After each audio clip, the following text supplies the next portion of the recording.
ಪ್ರೀತಿಯ ವಿದ್ಯಾರ್ಥಿಗಳೇ, ನಮಸ್ಕಾರ. ಕ್ರಿಯಾ ಸಮಾಸದ ನಂತರ ಬರುವುದು ದ್ವಂದ್ವ ಸಮಾಸ.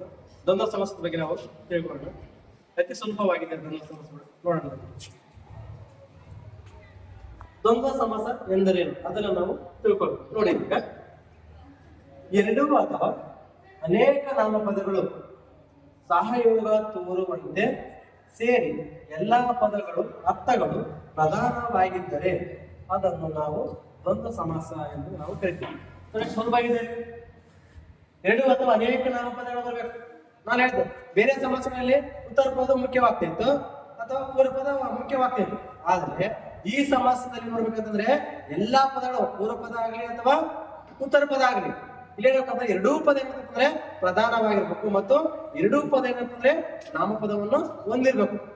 ಅಂತಹ ಸಮಾಸವನ್ನು ನಾವು ದ್ವಂದ್ವ ಸಮಾಸ ಅಂತ ಹೇಳಿ ನಾವು ಕರಿತೀವಿ. ಅದ ಹೆಂಗೆ ಸರ್ ಅಂತಂದ್ರೆ ಈಗ ಮತ್ತೆ ನೋಡಿ, ಎರಡು ಅಥವಾ ಅನೇಕ ನಾಮಪದಗಳು ಸಹಯೋಗ ಅಂದ್ರೆ ಒಂದು ಅಥವಾ ಎರಡು ಪದಗಳು ಮೂರು ಪದಗಳನ್ನು ಒಂದೇ ಮಾಡಿಸುತ್ತದೆ. ಇದು ಸಹಯೋಗ ಅಂದ್ರೆ ಒಂದು ಅಥವಾ ಎರಡು ಅಥವಾ ಮೂರು ಪದಗಳನ್ನು ಒಂದೇ ಮಾಡುವಂತ ಸಮಾಸವಾಗಿದೆ. ತೋರುವಂತೆ, ಹೇಳುವಂತೆ ಸೇರಿ ಎಲ್ಲಾ ಪದಗಳು ಅರ್ಥಗಳೇನಾಗುತ್ತಂದ್ರೆ ಪ್ರಧಾನವಾಗಿದ್ದರೆ ಅದನ್ನು ನಾವು ದ್ವಂದ್ವ ಸಮಾಸ ಅಂತ ಹೇಳಿ ನಾವು ಕರಿತೀವಿ. ಹಾಗೆ ನಿಮಗೆ ಉದಾಹರಣೆ ನೋಡಿದ್ರೆ ಆದಷ್ಟು ಬೇಗನೆ ಅರ್ಥ ಆಗ್ತದೆ ಅಂತ ಹೇಳಿ ನಾನು ಹೇಳ್ತೀನಿ. ನೋಡಿಲ್ಲ, ಭೀಮಾರ್ಜುನರು ಅಂತ ಹೇಳಿ ನಾವು ಉದಾಹರಣೆ ಬರೆದಿದ್ವಿ. ಅದನ್ನ ಬಿಡಿಸ್ಬೇಕಂದ್ರೆ ಯಾವ್ದಿರುತ್ತಂದ್ರೆ ನಾನು ಹೇಳ್ತೀನಿ ನಿಮಗೆ, ಎಲ್ಲಾ ಪದಗಳು ಏನಾಗಿರುತ್ತಂದ್ರೆ ನಾಮಪದನೇ ಆಗಿರ್ಬೇಕು. ಪೂರ್ವ ಪದ ನಾಮಪದ ಆಗಿರ್ಬೇಕು, ಉತ್ತರ ಪದ ಕೂಡ ನಾಮಪದ ಆಗಿರ್ಬೇಕು. ಅದಕ್ಕಾಗಿ ನೋಡಿ,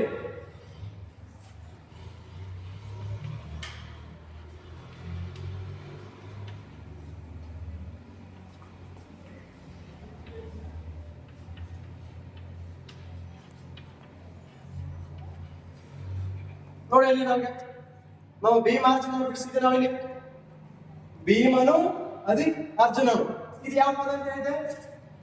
ಪೂರ್ವ ಪದ, ಇದು ಉತ್ತರ ಪದ. ಇವಾಗ ನೋಡಿ ನಿಮ್ಗೆ ಅರ್ಥ ಆಯ್ತು, ಬೇಗ ಅರ್ಥ ಆಗುತ್ತಾ? ಎರಡು ಅಥವಾ ಅನೇಕ ನಾಮಪದ ನೋಡಿ, ಎರಡು ಪದ ಬಂದಿದಾವ. ಇದು ನಾಮಪದನೇ. ಭೀಮನು ಎಂಬುದು ನಾಮಪದನೇ. ಭೀಮನು ಭೀಮನು ಇದು ಇಂಪಾರ್ಟೆಂಟ್ ನಮ್ಗೆ. ಭೀಮನು ಇವರು ಇಂಪಾರ್ಟೆಂಟ್ ನಮ್ಗೆ. ಅರ್ಜುನನು ಇವರು ನಮ್ಗೆ ಇಂಪಾರ್ಟೆಂಟ್. ಅದಕ್ಕಾಗಿ ಎರಡು ಅಥವಾ ಅನೇಕ ನಾಮಪದಗಳು ಎರಡನ್ನ ಬರಲಿ, ಅನೇಕ ನಾಮಪದಗಳನ್ನ ಬರಲಿ, ಆದ್ರೆ ನಾವಿಲ್ಲಿ ಬಿಡಿಸ್ಬೇಕಾದ್ರೆ ಭೀಮನು ಇಂಪಾರ್ಟೆಂಟ್ ಅನ್ನು, ಅರ್ಜುನನು ನಮಗೆ ಇಂಪಾರ್ಟೆಂಟ್ ಅನ್ನು. ಸಹಯೋಗಿ, ತೋರುವಂತೆ. ಸಹಯೋಗಿ, ತೋರುವಂತೆ ಎರಡೂ ಪದಗಳನ್ನ ಹೇಳ್ತಂದ್ರೆ ಒಂದೇ ಪದವನ್ನಾಗಿ, ಎರಡೂ ಪದಗಳನ್ನು ನಾವು ಒಂದೇ ಪದವನ್ನಾಗಿ ಸೇರಿಸಿ ಎಲ್ಲಾ ಪದಗಳ ಅರ್ಥಗಳು ಪ್ರಧಾನವಾಗಿದ್ದರೆ ಇದು ನನಗೆ ಭೀಮನು ಒಂದು ಪ್ರಧಾನವಾಗಿದೆ, ಅರ್ಜುನನು ಪ್ರಧಾನವಾಗಿದೆ. ಅಂದ್ರೆ ನಾಮಪದಗಳಿದೆ. ನಾಮಪದ ಅಂದ್ರೆ ವ್ಯಕ್ತಿಗಳ ಹೆಸರು ಬರಬೇಕು. ಇಲ್ಲಿ ವ್ಯಕ್ತಿ ಹೆಸರು ಬಂದಿದೆ, ಇಲ್ಲಿ ವ್ಯಕ್ತಿ ಹೆಸರು ಬಂದಿದೆ. ಅದಕ್ಕಾಗಿ ಏನಪ್ಪ ಅಂದ್ರೆ ಪೂರ್ವ ಪದನೂ ಮುಖ್ಯ ನಮ್ಗೆ, ಉತ್ತರ ಪದವೂ ಮುಖ್ಯ. ಭೀಮನೂ ಮುಖ್ಯ ನಮ್ಗೆ, ಅರ್ಜುನನು ಮುಖ್ಯವಾಗಿರ್ತಾನೆ ಅಂತ ನಾವು ಅದಕ್ಕಾಗಿ ತೋರುವಂತೆ ಸೇರಿ ಎಲ್ಲಾ ಪದಗಳು ಪ್ರಧಾನವಾಗಿದ್ದರೆ ಅದನ್ನು ನಾವು ದ್ವಂದ್ವ ಸಮಾಸ. ಇನ್ನೊಂದು ನೋಡಿ, ನಮಗೆ ಭೀಮಾರ್ಜುನ ಅಂತ ನನಗೆ ಬಂದದ್ದು ಯಾರು ನೆನಪಿರ್ತಪ್ಪ ಅಂದ್ರೆ ನಮಗೆ ಮಹಾಭಾರತದ ಕಥೆ ಹೇಳಿದ್ರು. ಭೀಮಾರ್ಜುನರು ಸಹೋದರರು. ಭೀಮಾರ್ಜುನ ಅಂದ್ರೆ ಸಹೋದರರು. ನೀ ಪದ ಬಿಡಿಸ್ಬೇಕ, ಎರಡೂ ಸಂಬಂಧವನ್ನು ಹೊಂದಿರ್ಬೇಕು. ಭೀಮನು ಮತ್ತು ಅರ್ಜುನನು ಇಬ್ಬರು ಸಹೋದರರಾಗಿರ್ತಾರೆ, ಎರಡೂ ಸಂಬಂಧಗಳನ್ನು ತಿಳಿಸಕತ್ತೆ. ಅದಕ್ಕೆ ನಾನು ಏನ್ ಹೇಳ್ತಪ್ಪ ಅಂದ್ರೆ ಇಲ್ಲಿ ದ್ವಂದ್ವ ಸಮಾಸ ಅಂತ ಹೇಳಿ ನಾವು ಕರಿತೀವಿ. ಅರ್ಥ ಆಯ್ತಲ್ಲ? ಹಾಗಾದ್ರೆ ನಮ್ಗೆ ಇನ್ನಷ್ಟು ಬೇಗ ಅರ್ಥ ಆಗ್ತದೆ ಅಂತ ಹೇಳಿ ನಾವು ಹೇಳ್ಬೋದು. ನೋಡಲ್ಲಿ ಅಣ್ಣ ತಮ್ಮಂದಿರು ಅಂತ ಹೇಳ್ಬಿಟ್ಟಿದೆ. ನಾನು ಅದನ್ನ ಬಿಡಿಸ್ಬೇಕಂದ್ರೆ ಯಾವ ರೀತಿ ಬಿಡಿಸ್ಬೇಕು ಅಂದ್ರೆ ನಾನು ನೋಡಿದೆ.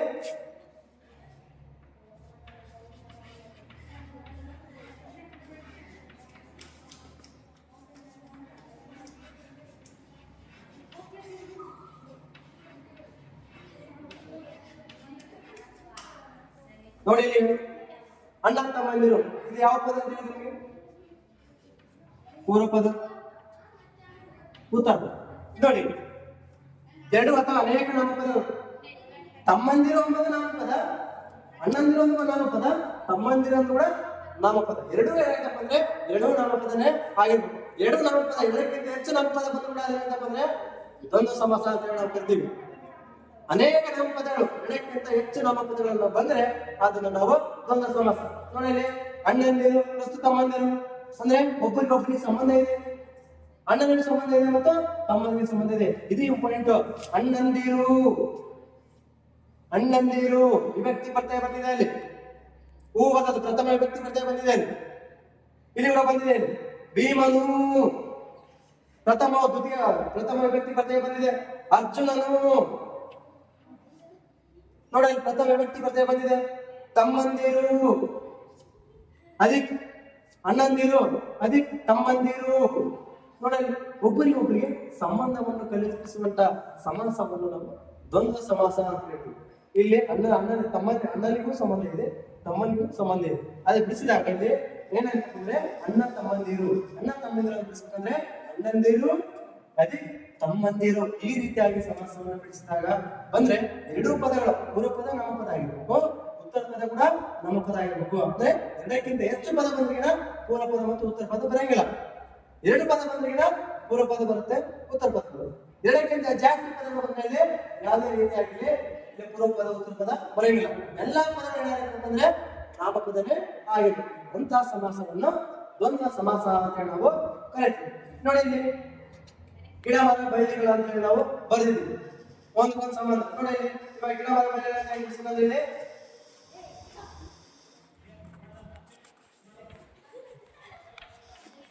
ಗಿಡವು ಅದಿ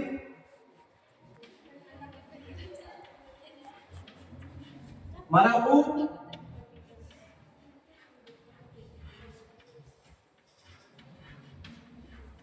ಬಳ್ಳಿಯು. ನೋಡಿ, ಮತ್ತೆ ಆಮೇಲೆ ನಿಮ್ಗೆ ಬರ್ತಿಲ್ಲ. ಗಿಡವು ಅಧಿಕ್ ಮರವು ಅಧಿಕ್ ಬಳ್ಳಿಯು. ಮನೆಗಳನ್ನು ಶಬ್ದಾರ್ಥ ಅರ್ಥಗರ್ಭಿತವಾದ ಶಬ್ದ ಬರಬೇಕು. ಇವಾಗ ನೋಡಿ, ಪೂರ್ವ ಪದ ಉತ್ತರ ಪದ ಬರಂಗಿಲ್ಲ. ಯಾಕಪ್ಪ ಅಂತಂದ್ರೆ ಎರಡು ಅಥವಾ ಅನೇಕ ನಾಮಪದಗಳಿದಾವೆ, ಎರಡಕ್ಕಿಂತ ಜಾಸ್ತಿ ಇದಾವೆ.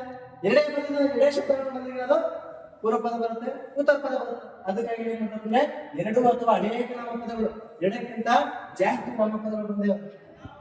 ಅದು ಮೂರು ಪದಗಳು ಬಂದಿಲ್ಲ. ಮೂರು ಪದಗಳು ಬಂದರೆ ಗಿಡವು ಎಂಬುದು ನಾಮಪದ, ಮರವು ಎಂಬುದು ನಾಮಪದ, ಬಳ್ಳಿಯು ಎಂಬುದನ್ನ ನಾಮಪದ ಅಂತ ಹೇಳಿ ನಾವು ಕರಿತೀವಿ. ಈ ರೀತಿಯಾಗಿ ನಾವು ಪೂರ್ವ ಪದ ಮತ್ತು ಉತ್ತರ ಪದ ಬರೆಯಂಗಿಲ್ಲ. ಎಲ್ಲಾ ಪದಗಳು ಏನಾಗಿರುತ್ತೆ ಅಂದ್ರೆ ನಾಮಪದನೇ ಆಗಿರ್ಬೇಕು ಮತ್ತು ಒಂದಕ್ಕೊಂದು ಸಂಬಂಧವನ್ನು ಹೊಂದಿರಬೇಕು. ಅಂತಹ ಸಮಾಸವನ್ನು ದ್ವಂದ್ವ ಸಮಾಸ ಅಂತ ಹೇಳಿ ನಾವು ಕರಿತೀವಿ. ಅದಕ್ಕಾಗಿ ಗಿಡವು ಅಧಿಕ್ ಮರವು ಅಧಿಕ್ ಬಳ್ಳಿಯು ಎಲ್ಲ ಕೂಡಿಸಿ ಸೇರಿಸಿದಾಗ ಪದ ಗಿಡ ಮರ ಬಳ್ಳಿಗಳು. ಗಿಡ ಮರ ಬಳ್ಳಿಗಳು ಈ ರೀತಿಯಾಗಿ ನೀವು ಬಿಡಿಸಿದ್ರೆ ಅತಿ ಸುಲಭವಾಗ್ತದೆ. ಒಂದಕ್ಕೊಂದು ಸಂಬಂಧವನ್ನು ಹೊಂದಿರಬೇಕು. ಹಾಗಾದ್ರೆ ಫಲಪುಷ್ಪಗಳು ಫಲಪುಷ್ಪಗಳನ್ನು ಕೊಟ್ಟಿದ್ದೇನೆ, ನೀವು ಕಮೆಂಟ್ ಮುಖಾಂತರ ಅದನ್ನು ತಿಳಿಸ್ಬೇಕು. ಅದು ಯಾವ ರೀತಿ ನಮಗೆ ಕಮೆಂಟ್ ಅಲ್ಲಿ ತಿಳಿಸಿದ್ರೆ ಅದಕ್ಕೆ ನಾನು ನೋಡ್ತೀನಿ, ಕರೆಕ್ಟ್ ಬಿಡಿಸಿದ್ರೆ ಇಲ್ಲ ಅರ್ಥ ಆಗಿದ್ರೆ ಅಂತ ಗೊತ್ತಾಗುತ್ತೆ. ಇನ್ನ ಕೆಲವು ಉದಾಹರಣೆಗಳನ್ನು ನೋಡ್ಬಿಟ್ರೆ ಅತಿ ಬೇಗ ನಿಮ್ಗೆ ಅರ್ಥ ಆಗ್ತದೆ ಅಂತ ನಾನು ಹೇಳ್ತಾ ಉದಾಹರಣೆ ಕಡೆ ಬರೋಣ.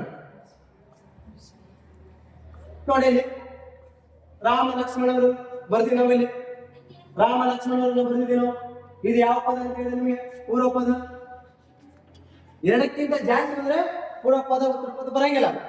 ಎರಡು ಪದ ಬಂದ್ರೆ ಎರಡಕ್ಕಿಂತ ಜಾಸ್ತಿ ಬಂದ್ರೆ ಇಲ್ಲಿ ಪೂರ್ವ ಪದ ಉತ್ತರ ಪದ ಬರಂಗಿಲ್ಲ ಅಂತ ಹೇಳಿ ನಾವು ಹೇಳ್ಬೋದು. ನೋಡಿ, ಈಗ ರಾಮ ಲಕ್ಷ್ಮಣರು ಅದನ್ನ ಬಿಡಿಸ್ಬೇಕಾದ್ರೆ ಯಾವ ರೀತಿ ಬಿಡಿಸ್ಬೇಕಂದ್ರೆ ಇಲ್ಲಿ ರಾಮನು ಇದು ಮುಖ್ಯ ನಮಗೆ. ಇಲ್ಲಿ ಇದನ್ನ ನೆನಪಿಟ್ಕೋಬೇಕು. ಇಲ್ಲಿ ರಾಮನು ಮುಖ್ಯ ನಮಗೆ ಮತ್ತು ಲಕ್ಷ್ಮಣನು ಕೂಡ ನಮಗೆ ಮುಖ್ಯ.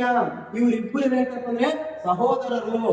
ನಮಗೆ ಮಹಾಭಾರತದ ರಾಮಾಯಣದಲ್ಲಿ ನಮಗೆ ಇವರು ನಮಗೆ ತಿಳಿಸ್ತಾರೆ, ಗೊತ್ತಾಗ್ತಾರೆ. ನಮಗೆ ರಾಮ ಲಕ್ಷ್ಮಣರು ಗೊತ್ತಾಗ್ಬಿಡ್ತಾರೆ. ರಾಮ ಲಕ್ಷ್ಮಣ ಸೀತೆ ಈ ಮೂವರ ಕಥೆಯನ್ನು ನಾವು ಕೇಳಿದ್ದೇವೆ. ಅದಕ್ಕಾಗಿ ಏನಂದ್ರೆ ರಾಮನೂ ಮುಖ್ಯ ನಮಗೆ, ಅಧಿಕ್ ಲಕ್ಷ್ಮಣನೂ ನಮಗೆ ಮುಖ್ಯ. ಕೂಡಿಸಿ ಸೇರಿಸಿದಾಗ ರಾಮ ಲಕ್ಷ್ಮಣರು ನೋಡಿದ್ರೆ ಒಬ್ಬರಿಗೊಬ್ಬರಿಗೆ ಸಂಬಂಧವನ್ನು ಸೂಚಿಸುವಂತ ಸಮಾಸವೇ ದ್ವಂದ್ವ ಸಮಾಸ ಅಂತ ಹೇಳಿ ನಾವು ಹೇಳ್ಬೋದು. ಹಾಗಾದ್ರೆ ಇಲ್ಲಿ ನೋಡಿ, ಈ ಒಂದು ಪದ ಬಿಡಿಸಿದ್ವಿ. ಇಲ್ಲಿ ಹೊಟ್ಟೆ ಬಟ್ಟೆ ಅಂತ ಹೇಳಿ ನಾವು ಬಂದಿದ್ವಿ. ಹೊಟ್ಟೆ ಬಟ್ಟೆಯನ್ನು ನಾವು ಬಿಡಿಸ್ಬೇಕಂತಂದ್ರೆ ಇದು ಜೋಡಿ ನೋಡಿ ಉದಾಹರಣೆ ಆಗ್ತದೆ ನಮಗೆ ಹೊಟ್ಟೆ ಬಟ್ಟೆ ಬಂದು. ಅದಕ್ಕಾಗಿ ನೋಡಿ, ಇಲ್ಲಿ ಹೊಟ್ಟೆಯು ಇದು ಪೂರ್ವ ಪದ, ಇದು ಉತ್ತರ ಪದ.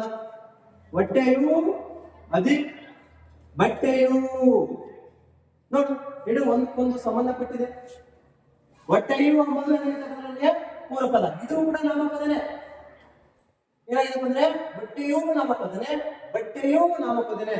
ಕೂಡಿಸಿ ಸೇರಿಸಿ ಹೇಳಿದಾಗ ಹೊಟ್ಟೆ ಬಟ್ಟೆ ಅಂತ ಹೇಳಿ ನಾವು ಕರಿತೀವಿ. ಒಂದಕ್ಕೊಂದು ಸಂಬಂಧವನ್ನು ಹೊಂದಿದೆ, ಜೋಡಿನೂ ಕೂಡ ಆಗ್ತದೆ ಅಂತ ಹೇಳಿ ನಾವು ಹೇಳ್ಬೋದು. ಹಾಗಾದ್ರೆ ಇಲ್ಲಿ ನೋಡಿ, ನಿಮ್ಗೆ ಯಾವುದೇ ರೀತಿಯಾಗಿ ಪೂರ್ವಪದ ಮತ್ತು ಉತ್ತರ ಪದ ಬರೆಯಂಗಿಲ್ಲ. ಯಾಕೆ ಬರಲ್ಲಪ್ಪ ಅಂತಂದ್ರೆ ಇಲ್ಲಿ ಎರಡಕ್ಕಿಂತ ಜಾಸ್ತಿ ಪದಗಳು ಬಂದಿದ್ದಾವೆ, ಅದಕ್ಕಾಗಿ ಇದನ್ನ ಬರೆಯಂಗಿಲ್ಲ ಅಂತ ಹೇಳಿ ನಾವು ಹೇಳ್ಬೋದು. ಇಲ್ಲಿ ನೋಡಿ, ನಾವಿಲ್ಲಿ ಸೂರ್ಯನು, ಅಧಿಕ್ ಚಂದ್ರನು, ಅಧಿಕ್ ನಕ್ಷತ್ರಗಳು, ನಕ್ಷತ್ರಗಳು ನಕ್ಷತ್ರಗಳು ಎಲ್ಲ ಸೇರಿಸಿದಾಗ ಏನಂತಪ್ಪ ಅಂದ್ರೆ ಸೂರ್ಯ ಚಂದ್ರ ನಕ್ಷತ್ರಗಳು. ಈಗ ನಾವು ಗಳ ಅಂತ ಇದೊಂದು ಹೇಳ್ತೇವೆ ನೀಟ್ ಹಾಕಿದ್ರೆ ಇಲ್ಲಿ ಸೂರ್ಯನು, ಸೂರ್ಯನು ಎಂಬುದು ನಮಗೆ ಒಬ್ಬರೇ ಹೇಳ್ತಾರ, ಸೂರ್ಯ ಎಂಬುದು ಒಬ್ಬರೇ ಹೇಳ್ತಾರ. ಅಧಿಕ್ ಚಂದ್ರನು ಕೂಡ ಒಬ್ಬರೇ ಹೇಳ್ತಾರ. ನೋಡಿ ಆಮೇಲೆ ಸೂರ್ಯ ಚಂದ್ರ ನಕ್ಷತ್ರ ಅಂತ ಬರ್ದಿರೋ, ಇದನ್ನ ಬಿಡಿಸ್ಬೇಕಂದ್ರೆ ಯಾವ ರೀತಿ ಬಿಡಿಸ್ಬೇಕಪ್ಪ ಅಂದ್ರೆ ಇಲ್ಲಿ ಸೂರ್ಯನು, ಅಧಿಕ್ ಚಂದ್ರನು, ಅಧಿಕ್ ನಕ್ಷತ್ರಗಳು. ನಾವು ನಕ್ಷತ್ರಗಳು ಅಂತ ಯಾಕೆ ಬಿಡಿಸಿದೀನಿ, ನೀವು ಬಿಡಿಸ್ತಿರ್ತಾರೆ. ಇಲ್ಲಿ ಸೂರ್ಯನ ಬಿಡಿಸಿದ್ರೆ ಸಾಲ, ಚಂದ್ರನ ಬಿಡಿಸಿದ್ರೆ ಸಾಲ ಅಂತ ಹೇಳಿ ನಕ್ಷತ್ರವು ಬಿಡಿಸಿದ್ರೆ ಬರಲ್ಲ.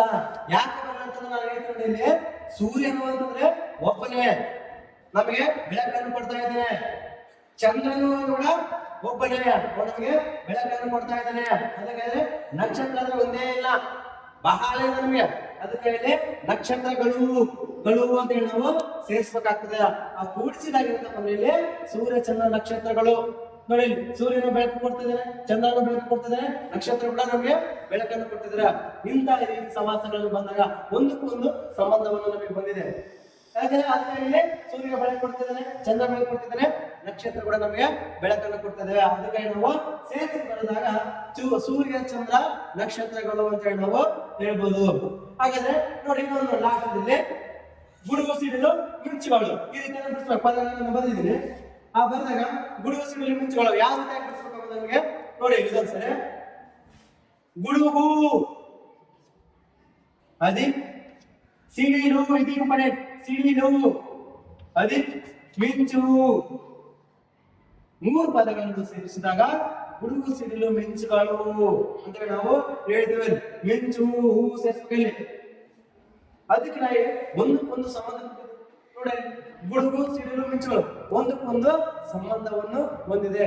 ಇಂತಹ ಸಮಾಸವನ್ನು ಕೇಳಿದಾಗ ಯಾವ ಸಮಾಸಪ್ಪ ಅಂತಂದ್ರೆ ದ್ವಂದ್ವ ಸಮಾಸ ಅಂತ ಹೇಳಿ ನಾವು ಹೇಳ್ತೀವಿ.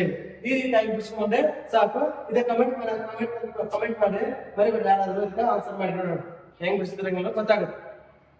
ಅರ್ಥ ಆಗಿತ್ತಲ್ವಾ? ಧನ್ಯವಾದಗಳು. Thank you.